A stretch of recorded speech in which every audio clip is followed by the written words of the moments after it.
ఓరకుండుడి, నేనే దేవుడునని తెలుసుకునడి. అన్యజనులలో నేను మహోన్నతుడు నగుదును, భూమి మీద నేను మహోన్నతుడు నగుదును. మరొకసారి చదవగలిగిన వారందరూ నోరు తెరిచి అందరం చదువుదాం. ఓరకుండుడి, నేనే దేవుడునని తెలుసుకునిడి, అన్యజనులలో నేనే మహోన్నతుడు నగుదును, భూమి మీద నేను మహోన్నతుడు నగుదును. ఇక్కడ దేవుని వాక్యంలో ఉన్న ఆ రెండు మాటలు తర్వాత రెండు లైన్లు ఎలా ఉన్నాయి? నేను మహోన్నతుడు నగుదును, గొప్ప దేవుడు నగుదును, మరలా మహోన్నతుడు నగుదును అని రెండుసార్లు రాశారు.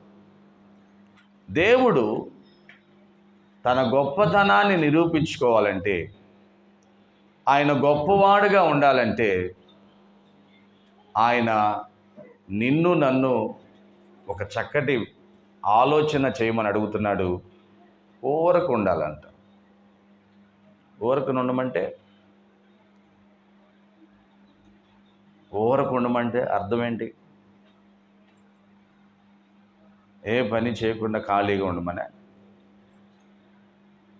ఆ విషయాన్ని మనం ఈరోజు నేర్చుకున్నాం. ఊరకు ఉండడి అంటే ఎటువంటి దిగులు, చింత, వేదన లేకుండా నా దేవుడు నాకున్నాడు,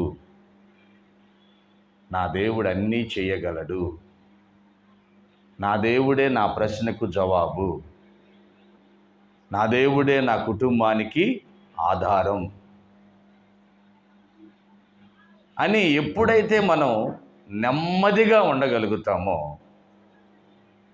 అప్పుడు నీ వ్యక్తిగత జీవితం ద్వారా భూమి మీద దేవుడు గొప్పవాడవుతాడు. హల్లెలూయా. నీ దేవుడు గొప్పవాడు. నీవు ఆరాధిస్తున్న దేవుడు నిన్ను ఏమాత్రం కదలకుండా చేస్తున్నాడు.